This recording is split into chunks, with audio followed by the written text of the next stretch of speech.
Baba, katika jina la Yesu Kristo wa Nazareti aliye hai, ninakushukuru kwa sababu tunatambua uwepo wako ulioko mahali hapa kupitia Roho Mtakatifu. Nasi tunakukaribisha kwa upya katika siku hii ya leo, upate kuanza pamoja nasi. Pasiwepo na hata mtu mmoja atakayetoka katika eneo hili kama alivyoingia. Ni katika jina la Yesu Kristo nimeomba na kushukuru. Amen. Kanisa, Bwana Yesu asifiwe. Bwana Yesu asifiwe sana. Namshukuru Mungu sana tena kwa nafasi nyingine tena ambayo ametupa katika siku hii ya leo. Na leo tunatamani tuangalie kitu kimoja kifupi sana, alafu tutaenda kwa ajili ya maombi, kwa ajili ya magonjwa na vitu mbalimbali ambavyo tuko navyo ndani ya mioyo yetu. Amina, watu wa Mungu. Wakati jana leo nilikuwa nataka kufundisha kitu kingine, lakini Roho Mtakatifu akanisisitiza nifundishe kitu hichi. Kama unaandika, andika maombi ya kufuta kumbukumbu zilizopo kwenye ardhi. Maombi ya kufuta kumbukumbu zilizopo kwenye ardhi zinazosababisha unakataliwa. Maombi ya kufuta kumbukumbu zilizopo kwenye ardhi zinazosababisha unakataliwa. Jana tulijaribu kuangalia kwa namna ya kipekee kwamba kuna roho za kukataliwa, kuna vitu vya kukataliwa ambavyo vinasukumwa kutoka kwenye ardhi. Amina, watu wa Mungu. Ardhi inaweza ikaachilia kitu ambacho kinaweza kikasababisha ukawa unakataliwa. Na anazidi kusisitiza sana. Msisitizo ni kupanua mawazo yako ya kukataliwa. Pamoja na kwamba ndio kuna roho chafu, kuna nini zinazoweza kukatalia, lakini pia Mungu pia anaweza kukukataa. Na ndicho kitu ambacho tumekuwa tukiangalia katika siku kadha wa kadha ambazo tulikuwa nazo. Sasa kwa siku ya leo nataka tusome hili neno la Yeremia. Nitajitahidi sana kusoma maneno machache sana. Yeremia 22 mstari wa 29 mpaka wa 30 ni mstari ambao tumekuwa tukiusikia mara kwa mara. Yeremia 22 mstari wa 29 mpaka wa 30, na nitamwomba Mungu sana akufungulie macho, uwe kama haujawahi kusoma huu mstari. Uwe kama haujawahi kusoma. Inawezekana umeusikia mara kwa mara, lakini saa hii natamani kwa kweli uwe kama haujawahi kusoma huu mstari. Yeremia 22:29 mpaka 30 ni mstari ambao tumeusikia mara kwa mara. Yeremia 22:29 mpaka 30. Maandiko yanasema hivi, nitausoma katika jina la Yesu Kristo. Neno la Bwana linasema hivi: nchi lisikie neno la Bwana. Bwana asema hivi, andikeni habari za mtu huyu, kwamba hana watoto, kwamba mtu huyu hatafanikiwa siku zote, maana hapana mtu katika wazao wake atakayefanikiwa, akiketi katika kiti cha enzi cha Daudi na kutawala tena katika Yuda. Kanisa, Bwana Yesu asifiwe. Nitatamani tena kurudia kwa makini sana kwa mstari. Nchi lisikie neno la Bwana. Bwana asema hivi, andikeni habari za mtu huyu, kwamba hana watoto, kwamba mtu huyu hatafanikiwa siku zake zote, maana hapana mtu katika wazao wake atakayefanikiwa, akiketi katika kiti cha enzi cha Daudi na kutawala tena katika Yuda. Sasa kwa wale ambao mlikuwepo jana, nilikuwa nawaeleza wazi kabisa kwamba unaweza ukaiita ardhi ukaiambia ikusaidie vita. Tunakumbuka watu wa Mungu, nikawaambia kama biashara haiendi mahali vizuri, unaweza ukamwomba Mungu akusaidie, lakini pia atumie msaada ambao upo katika ardhi kukusaidia kuleta wateja. Tunakumbuka watu wa Mungu vizuri hicho kitu. Kwa sababu na tukasoma neno la kitabu cha Ufunuo sura ya 12 7 mpaka 10 kwamba yule mwanamke alisaidiwa na ardhi alipokuwa yupo katika vita huu. Sasa katika mstari huu mkuu ambao tumeuangalia hapa, huu mstari una vitu vingi sana na vya ajabu katika huu mstari. Jambo la kwanza hapa tunasikia wazi kabisa Mungu anaiita nchi. Kwa lugha ya kawaida ni kwamba Mungu anaiita ardhi alafu anaisemesha. Tunaenda sawa sawa? Mungu anaiita ardhi alafu anaisemesha ardhi iandike kitu kwa ajili ya mtu. Kristo asifiwe. Nataka haya maneno yaliyosemwa hapo ukiangalia ni maneno mabaya. Si ndio watu wa Mungu? Haya maneno mabaya hayajasemwa na shetani. Yamesemwa na Mungu kabisa. Ndio maana nakwambia kabla ya kwenda kukimbilia kumuona shetani ndio anayekataa watu, nataka uweke moyo wako kumuona Mungu kwanza. Kwa sababu hapa anasema nchi lisikie neno la Bwana. Na ile Bwana imeandikwa vizuri kabisa kwa herufi kubwa. Maana yake huyu ni Mungu kabisa ndiye amesema hichi kitu. Na anasema wazi kabisa huyu mtu hana watoto. Tunaenda sawa sawa? Lakini huyu mtu pia pamoja na kwamba hana watoto, hata uzao wake hautofanikiwa. Kanisa, Bwana Yesu asifiwe. Bwana Yesu asifiwe. Kitu gani ambacho nataka ukione kwa dakika hizi chache ni kwamba kuna watu ambao kutokana na makosa ambayo wameshawahi kuyafanya nyuma au jamii yao imewafanyia huko nyuma, na hayo makosa yakakaa katika kumbukumbu mbele za Mungu, Mungu anaweza akaamuru ardhi yao ifungwe kwa ajili yao. Na hao watu wakawa hawafanikiwi kabisa mahali popote ambapo wanaenda. Nimetamani kwa kitu cha kwanza sana upate kukielewa. Jambo la pili ambalo nataka ulione katika hicho ambalo nimekwisha kulisema, jambo la pili ni kwamba aliyeisemesha ardhi alikuwa Mungu. Tumeamini wote watu wa Mungu Aliyeisemesha ardhi alikuwa ni Mungu. Na tunasoma wazi kabisa Yeremia 22 mstari wa 29 inasema nchi lisikie neno la Bwana. Hakuwa shetani wala hakuwa mwanadamu. Hapa alikuwa ni Mungu kabisa. Lakini pointi ya tatu, kilichosemwa kilikuwa na madhara na kilianza kuchanua. Sasa hapo ndipo nataka unisikilize kwa makini. Kwenye Biblia kuna namna ya kuitafsiri Biblia kwa njia mbalimbali. Amina watu wa Mungu. Kuna namna ya kuitafsiri Biblia kwa njia ya kihistoria. Kuna namna ya kuitafsiri Biblia kwa njia ya kitheology. Okay, theology maana yake ni unaenda shule zile za kichungaji ambazo unafundishwa tafsiri. Unaenda sawa sawa. Kuna ambao watakufundisha kutafsiri kuanzia nyuma kwenda mbele kwenda nyuma vyovyote. Lakini kuna ambao wanatafsiri kwa kutumia ufunuo. Tunaenda sawa sawa. Hasa ambao wanatembea kwenye karama za kinabii, kwenye karama za vitu mbalimbali za uonaji. Wanaweza wakatumia karama mbalimbali kutafsiria Biblia. Sasa nataka tukuonyeshe kitu cha ajabu. Mungu anaposema kitu, unatakiwa ujaribu kukifikiria mara kwa mara. Kwa mfano hapa tunaona wazi kabisa huu mstari wa 30 anasema Bwana asema hivi, andikeni habari za mtu huyu kwamba hana watoto. Tuko pamoja watu wako? Huyu mtu mbinguni wameshaenda kuandika katika ardhi kwamba huyu mtu hana watoto. Tuko pamoja hadi hapa. Alafu cha ajabu, nataka ujaribu kujiuliza haya maswali. Ukisoma mbele tena.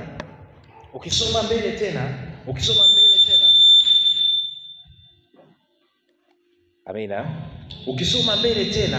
Ukisoma mbele tu kidogo hapo, anasema wazi kabisa kwamba hana watoto, kwamba mtu huyu hatafanikiwa siku zote, maana hapana mtu katika wazao wake atakayefanikiwa.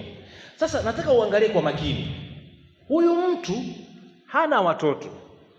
Amina watu wa Mungu. Hana watoto. Alafu ghafla tunaanza kuambiwa kwamba kuna wazao wake ambao hawatafanikiwa. Hao wazao wametoka wapi? Si hana watoto. Sasa ghafla anakuja kuwa na watoto ambao ni uzao, nao wanaambiwa hawatofanikiwa. Kanisa, Bwana Yesu asifiwe. Kwa sababu huu mstari kwa wale watumishi, hasa unapoenda labda kuombea familia, na kueleza kitu ambacho kitakusaidia sana unapoenda kuombea familia mara kwa mara. Amina. Unapoenda kuombea familia mara kwa mara, unaweza ukaingia katika familia Mungu akakupa huu mstari. Sikia, mtu huyu hana watoto. Sasa ukitazama mtu huyu anakuwaje hana watoto, alafu ana watoto 3 au 4. Kanisa, Bwana Yesu asifiwe. Ana watoto 3 na 4 na wote wameshazaliwa kabisa. Alafu mbinguni kumbe wameandika kwamba mtu huyu hana watoto. Kitu gani ninachotaka nikwambie? Kwa wazazi mnaweza mkafahamu hiki kitu. Unaweza ukawa una watoto, lakini saa zingine unajuta kwa nini hao watoto wapo. Tuko pamoja hadi hapo, watu wa Mungu? Na ndicho kitu anachojaribu kukuambia kwamba huyu sio kwamba hazai, ana watoto kabisa na anazaa, lakini kwa kweli hatofurahia matunda ya hao watoto aliyowazaa. Amina, watu wa Mungu. Hatofurahia kabisa matunda ya hao watoto aliyowazaa. Ghafla atajikuta hao watoto wana utukutu ndani yao. Atajikuta hao watoto hawashikiki, hao watoto hawafundishiki. Kwa nini? Kwa sababu tatizo Mungu alishaliagiza katika mwanzo. Kanisa, Bwana Yesu asifiwe. Lakini kuna kitu kingine ambacho nataka nikuonyeshe kwamba hawa watu hawatofanikiwa hasa wanapoanza kupiga hatua za kimaisha. Tunaenda sawa sawa? Kwa nini? Ndio nataka usome kama Bwana mstari wa 30 unasema hivi. Bwana asema hivi, andika habari za mtu huyu kwamba hana watoto, kwamba mtu huyu hatafanikiwa siku zake zote, maana hapana mtu katika wazao wake atakayefanikiwa akiketi. Bwana Yesu asifiwe. Hawa watoto wanaruhusiwa kufanikiwa kidogo, ila wakijaribu kutaka kuketi, amesema akiketi katika kiti cha enzi cha Daudi na kutawala tena katika Yuda. Watakapotaka kujaribu kuketi, ndipo ambapo matatizo yataanza. Hii ilikuwa lugha ya kinabii. Ngoja tulete katika lugha ya kawaida. Amina, watu wa Mungu. Huyu mtu yeye kwanza atakuwa na maisha ya shida, hatofanikiwa. Lakini siku akitaka kugombania uongozi wa aina yoyote, tuko pamoja, hatofanikiwa.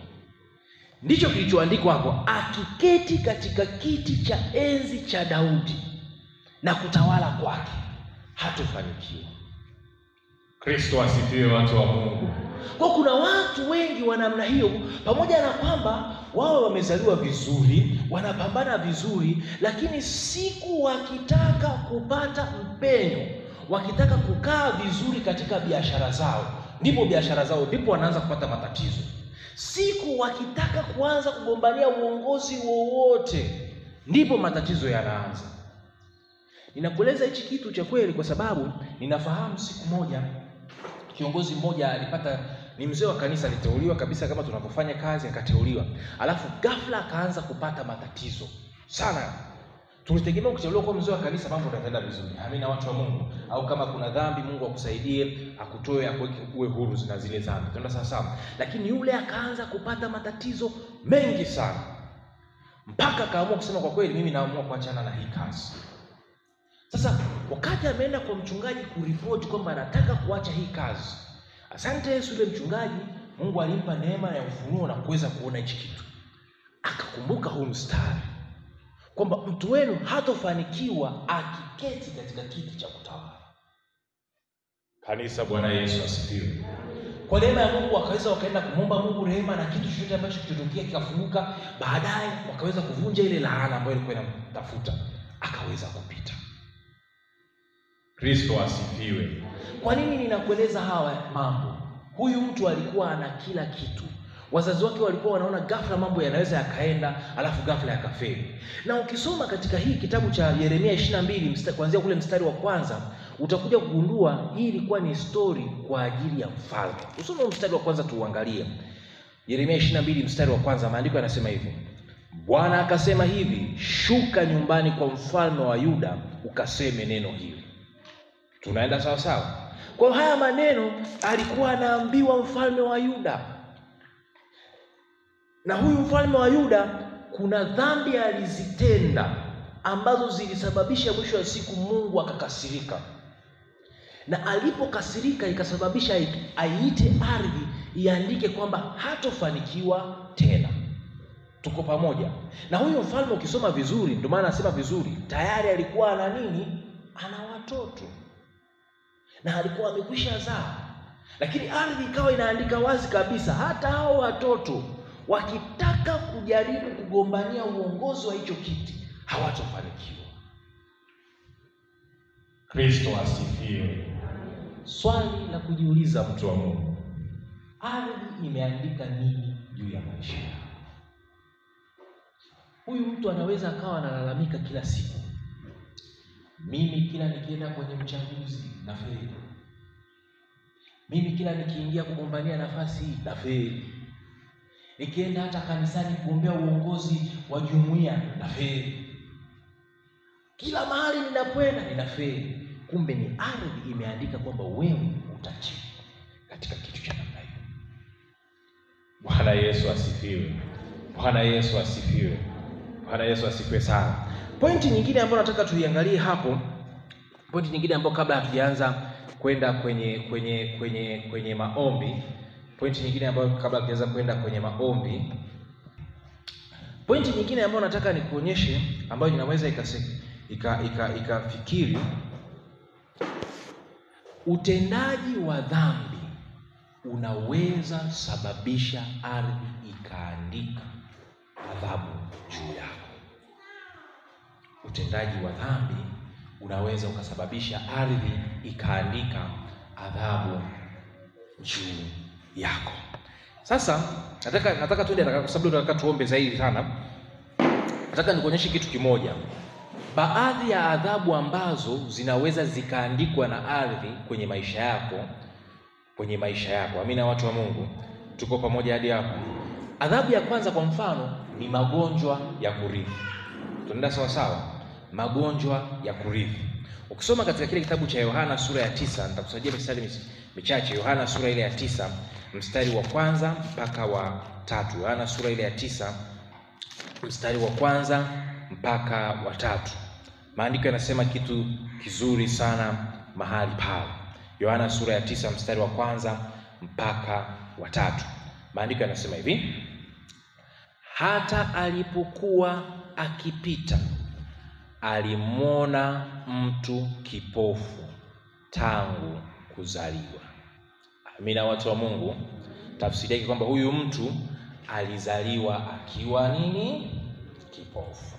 Sasa wanafunzi wake wakamuuliza wakisema, Rabi, ni yupi aliyetenda dhambi mtu huyu? Ni mtu aliyetenda dhambi mtu huyu au wazazi wake hata azaliwe kipofu?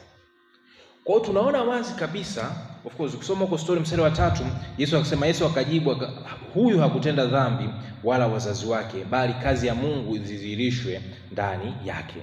Kuna kitu kimoja ambacho nataka nikuonyeshe mahali hapa.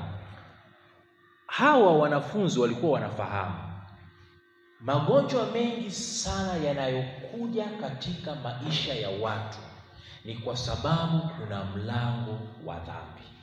Tunaenda sawa sawa hapo, watu wa Mungu? Kuna mlango wa dhambi. Kwa hiyo kuna watu ambao wanaumwa magonjwa mazito kwa sababu kuna dhambi fulani iko mahali fulani. Hawa wanafunzi wakaja wakamuuliza, ni nani aliyetenda dhambi? Kwa sababu huyu amezaliwa kipofu. Je, ni yeye mwenyewe au wazazi wake? Tunaenda sawa sawa? Maana yake kitu gani cha kujifunza hapo? Pamoja na kwamba Yesu aliwaambia sio mmoja kati yao. Yesu anatujaribu kwamba pamoja na kwamba sio mmoja kati yao, lakini Yesu hakukemea lile swali. Maana yake hilo swali linaweza likawa jibu sahihi. Tuko pamoja hadi watu wote? Kwa sababu kama swali lingekuwa lina matatizo, Yesu angeanza kurekebisha kuanzia kwenye swali. Kwa swali alikuwa limekosewa, kwamba mzazi anaweza akatenda dhambi, hiyo dhambi ikasababisha mtoto wake akazaliwa na ugonjwa. Tunaenda sawa sawa? Lakini mtoto mwenyewe anaweza akatenda dhambi, na kwa sababu ya kutenda dhambi akajikuta amepata nini? Ugonjwa. Tuko pamoja watu wa Mungu hadi hapo? Sasa ukisoma kwa mfano katika Kumbukumbu katika Mambo ya Nyakati wa Pili, Mambo ya Nyakati wa Pili, nataka kutajia mistari kadha wa kadha, alafu nijaribu kuiunganisha yote kwa pamoja. Mambo ya Nyakati wa Pili ni mistari ambayo tumekuwa tukisikia mara kwa mara. Mambo ya Nyakati wa Pili, Mambo ya Nyakati wa Pili sura ya 7 mstari wa 14. Mambo ya Nyakati wa Pili sura ya 7 mstari wa 14. Mambo ya Nyakati wa Pili sura ya 7 mstari wa 14. Maandiko yanasema hivi: ikiwa watu wangu walioitwa kwa jina langu. Mambo ya Nyakati wa Pili sura ya 7 mstari wa 14. Ikiwa watu wangu walioitwa kwa jina langu watajinyenyekesha na kuomba na kunitafuta uso na kuziacha njia zao mbaya, basi nitasikia toka mbinguni na kuwasamehe dhambi yao. Alafu angalia kinachofuatia, na kuiponya nini? Nchi yao. Tunaenda pamoja. Hawa watu wao kazi yao ilikuwa tu ni kumomba Mungu msamaha. Wakishamomba Mungu msamaha, Mungu atawasikia. Akishawasikia, cheki anachoenda kufanya, anaenda kuiponya nini? Nchi yao. Maana yake nini? Hiyo nchi ilikuwa inafanyaje watu wa Mungu? Ilikuwa inaumwa. Hamina watu wa Mungu. Ilikuwa inaumwa. Jana waliokuwepo nilikuwa nawaeleza kitu kimoja. Kulikuwa na mji mzuri sana, unang'aa vizuri sana, lakini watu wa mahali pale walikuwa wanapata miscarriage. Unaenda sawa sawa? Kwenye Biblia ya Kiswahili wameandika mapooza, lakini kwenye Biblia zingine wameandika bari. Kwenye Biblia zingine wameandika miscarriage. Maana yake walikuwa wanatoa mimba, wakishika mimba inatoka. Kanisa, Bwana Yesu asifiwe. Lakini ilikuwa ni nchi kabisa ambayo imekaa mahali na inaishi vizuri. Kwa sababu gani? Kwa sababu kulikuwa na dhambi iliyopo mahali hapa. Sasa nataka nikwambie, ardhi siku zote ndio kitu pekee ambacho kina uwezo wa kutunza kumbukumbu kutoka kizazi kimoja kwenda kizazi kingine. Tunaenda pamoja watu wa Mungu. Kwa hiyo kama kosa alilifanya mzazi au alilifanya babu fulani, na hilo kosa likasababisha ugonjwa wa aina fulani ukaingia katika familia, ardhi yenyewe siku zote itakuwa na kumbukumbu kwamba hili kosa alifanya babu fulani. Na kwa sababu babu fulani alifanya hilo kosa na hakuna mtu wa kutengeneza, litaenda kizazi kinachofuatia, litaenda kizazi kinachofuatia, litaenda kizazi kinachofuatia. Kanisa, Bwana Yesu asifiwe. Sitaki sana kufundisha haya masomo ya deliverance kwa sahibi, lakini nataka nikwambie kwenye Biblia kitabu cha Hesabu kuna sehemu moja wameandika wazi, pasiwepo na kuhani. Ni laana ilitoka kuhani vizazi 10. Ndio maana pasiwepo na kuhani vizazi 10. Maana yake katika familia yenu haiwezi kutokea hata mtu akatamani kuwa hata mzee wa kanisa. Vizazi 10. Vizazi 10 na hesabu vizazi 10. Mababu ipo. Na ardhi ikasikia ikarekodi. Kanisa, Bwana Yesu asifiwe.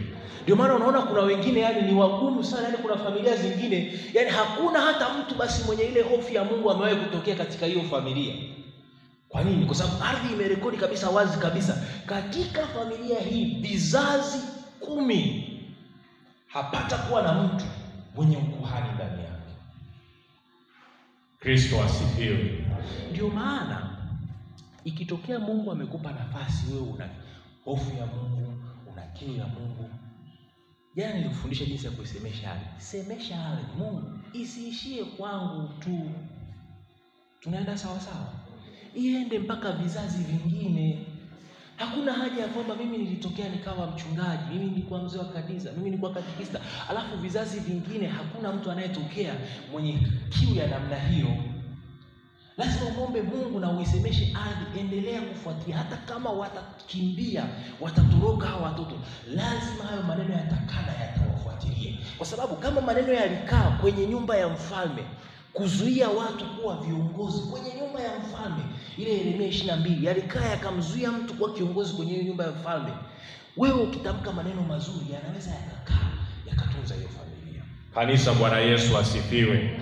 Bwana Yesu asifiwe. Kwa nini nataka nikuonyeshe kwenye ile Yohana 9 mstari wa kwanza ambao tumeshausoma kwamba dhambi siku zote ndio inaweza ikawa chanzo cha magonjwa. Amina watu wa Mungu. Na hiyo dhambi inaweza ikawa imefanywa na wewe au imefanywa na ndugu huko, au imefanywa na wajomba na wajomba na wajomba.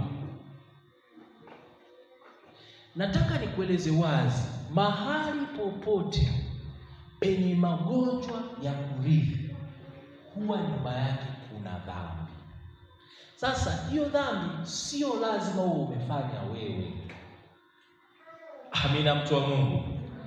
Inawezekana kuna mtu huko nyuma amefanya hicho kitu halafu akasahau. Ni mwaka jana nakumbuka kuna familia fulani tulikuwa tunaomba lakini tunaona hawafunguki. Tunawaombea, unafunga juu yao. Kweli unaona mambo hayaendi.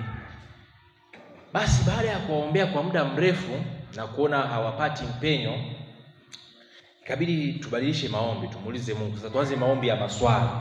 Mungu, chanzo cha hili tatizo ni nini? Baada sawa. Chanzo cha hili tatizo, kwa nini tunaomba? Unajua unatakiwa kusema kwa jina la Yesu. Kama kuna nguvu za giza, ziachie. Sasa unasema kwa jina la Yesu, ugonjwa toka, ugonjwa unaenda kubaki. Kwanza ndio hali inakuwa mbaya zaidi. Nenda sawa. Kwa hiyo kabisa tumuulize Mungu, tatizo ni nini? Sasa nataka usikilize kwa makini sana. Wale walikuwa wanasumbuliwa na vifua. Vifua vinawauma sana. Sasa wakati tunamuuliza maswali mara kwa mara, ilikuwa ni kipindi karibia na miezi ya mwishoni pale, nikawa na tabia kwenda kumshukuru Mungu mahali. Siku hiyo nimeenda kwenye sehemu fulani kumshukuru Mungu hapa Dodoma, nikawa namshukuru Mungu. Ghafla akaja mzee mmoja ambaye ametoka kijijini kwetu. Amina watu wa Mungu. Mimi nimetokea Moshi. Amina watu wa Mungu. Kuna mzee ametokea Moshi na wale tuliokuwa tunaombea walikuwa wametokea Moshi. Sasa akaniambia, unajua Roho Mtakatifu anapokuletea majibu unaweza ukashangaa. Amekukuta kwenye maombi, alafu mzee anamwambia, kijana hebu nikupigishe story. Sasa mzee ananipigisha story kwenye maombi tena. Nikaanza kumsikiliza. Akaniambia, unajua siji kwa nini, lakini nataka nikuambie kitu kuhusu familia ya mzee fulani. Akasema miaka ya 1950 na ngapi, 6, walikuja wamishonari kuhubiri pale Moshi kwenye eneo letu. Amina watu wa Mungu. Sasa yule mishonari alihubiri na watu wakawa wanaokoka. Huyu mzee, mababu zao na ndugu zake walikuwa hawapendi sana ile injili, kwa sababu watu walikuwa wakiokoka wanaacha kunywa pombe. Si ndio jamani? Yule mishonari, yule mzungu alikuwa akiombea watu wanaokoka, alafu wanaacha pombe. Sasa wao walikuwa na kilabu bwana. Kwa na kilabu, sasa mkiokoka biashara inaharibika. Kwa hiyo wakaokota mawe, wakaenda kutaka kuharibu ule mkutano. Sasa walipoenda wakuta mkutano umeanza, wakavizia yule mzungu amepanda. Huyu baba yao ndiye aliokota jiwe, akalirusha likampiga yule mishonari kifuani. Unaona? Likampiga mishonari kifuani. Yule mishonari akaanguka. Tanda sawa. Hakuumia sana, lakini lilimpiga wapi? Kifuani. Mishonari asema, jamani ninawasamehe. Tanda sawa nawasamehe, muendelee na amani. Yaani wakafanya vurugu, wakataka mkutano, bahati nzuri wakatokea watu wakamtetea. Lile jambo likaisha. Mishonari baada ya kuona vurugu imekuwa kubwa sana, akaondoka.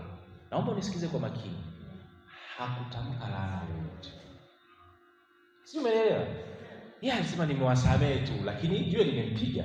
Lilimpiga wapi? Kifuani. Baada ya hapo, ile familia kila mtu alianza kuumwa kifua. Elezea.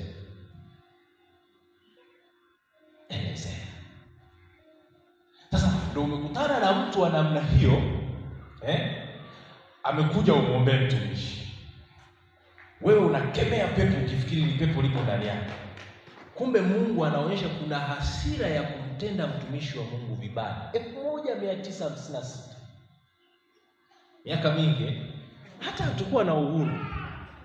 Lakini kumbe kuna kitu kilifanyika miaka nyingi na wao hawajui, kimesababisha magonjwa mengi. Asante Yesu, baada ya kujifunza hicho tukabidi tuanze sasa kwenye magonjwa ya namna hiyo. Tutakupa mstari mmoja kwenye magonjwa ya namna hiyo hasa ambayo Mungu anahusika. Inabidi sasa umwambie Mungu tunaomba nini? Kwa sababu huu ugonjwa ni Mungu mwenyewe anahusika. Maandiko yanasema wazi katika kitabu kile cha Kutoka sura ya 20 kwamba nitapatiliza uovu wa baba zenu. Kizazi cha ngapi? Cha 3 mpaka cha 4. Tulimwomba Mungu, tulichukua muda mrefu kwa sababu kitu kinapokuwa dhambi anapokuwa yupo shetani, ukimpinga na nguvu za Mungu ukawa nazo za kutosha, anakimbia. Tunaenda sawa sawa. Ila inapokuwa ni Mungu, pale umpinga, pale unahitaji kutubu. Tunaenda sawa sawa. Unatakiwa utubu mpaka moyo wako uiname. Unajua sio kutubu tu Mungu nisamehe, hapana. Ile kwa sababu kuna dhambi, makosa na uovu. Kila kimoja tukipata nafasi ya kujifunza hivyo vitu siku nyingine. Kuna vitu ambavyo unaweza ukasema Mungu naomba nisamehe. Dakika hiyo unaweza ukaenda mbinguni. Lakini mahali ambapo pana uovu panahitaji utubu with brokenness. Kuna sehemu nyingine unahitaji utubu mpaka kwa machozi. Amina watu wa Mungu. Kwa tulikaa naye tunaomba toba karibia kila siku asubuhi. Naomba toba, tunavyokueleza yeye na mdogo wake tayari wamefunguka. Bado wengine. Tunaenda sawa sawa. Sasa kwa nini wengine hawajafunguka? Ndio hiyo nakurudi kwamba kwenye swala la kutubu inahitaji kila mtu atubu kivyake mpaka ile toba ingie ndani ya moyo. Kanisa, Bwana Yesu asifiwe. Bwana Yesu asifiwe. Neno la mwisho ili kabla tujenge kwenye maombi, katika kitabu kile cha Mathayo sura ya 9 mstari wa 2 na wa 3.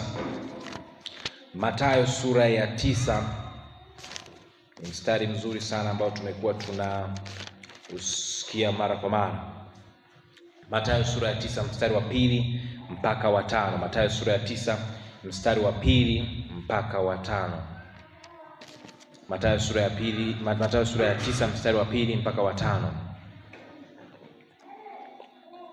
Maandiko yanasema hivi: na tazama, wakamletea mtu mwenye kupooza amelala kitandani. Na Yesu alipoiona imani yao, akamwambia yule mwenye kupooza, jipe moyo mkuu mwanangu, umesamehewa dhambi zako. Bwana Yesu asifiwe. Nataka uelewe kitu cha kwanza. Huyu jamaa alikuwa anaumwa na hawezi hata kutembea. Tunaenda sawa sawa. Lakini alipofika kwa Yesu hakuanza kushughulika moja kwa moja na ugonjwa wake. Sio kama tumepata picha mahali hapo. Kuna sehemu zingine ulikuwa ukimwangalia Yesu, kuna sehemu zingine Yesu alikuwa anashughulika moja kwa moja na ugonjwa wao. Wale vipofu, wale wenye ukoma 10, unaona Yesu anaenda moja kwa moja kwenye ugonjwa wao. Lakini kwa huyu hapa, maeneo mengi sana hata ukiangalia Luka alivyoandika, Yesu hakushughulika moja kwa moja na ugonjwa wake. Alienda kwanza kushughulika na dhambi yake. Tunaenda sawa sawa. Kwa hiyo alimtangazia kwanza msamaha wa dhambi. Baada ya kumtangazia msamaha wa dhambi, ndipo akamtangazia uponyaji wake. Kristo asifiwe watu wa Mungu. Kristo asifiwe. Kitu gani cha kujifunza? Kwamba huu ugonjwa kama ungekuwa hauna uhusiano na dhambi za huyu mtu, Yesu asingeshughulika na dhambi. Angeenda kumponya moja kwa moja. Lakini kwa sababu ulikuwa na mahusiano na dhambi anazozitenda, ilibidi Yesu ashughulike kwanza na nini? Na dhambi.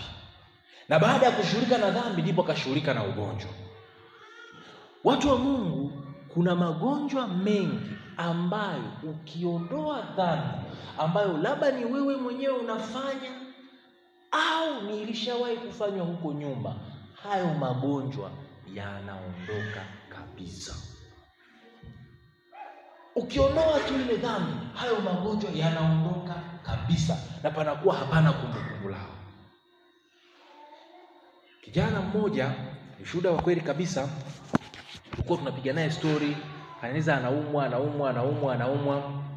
Sasa kwa sababu tumezoeana sana, unajua kuna namna ambavyo mnakaa kikaribu, kwa kiasi cha kwamba hata ukitaka kumsaidia mtu kitu haamini kama unaweza ukamsaidia, kwa sababu mbili.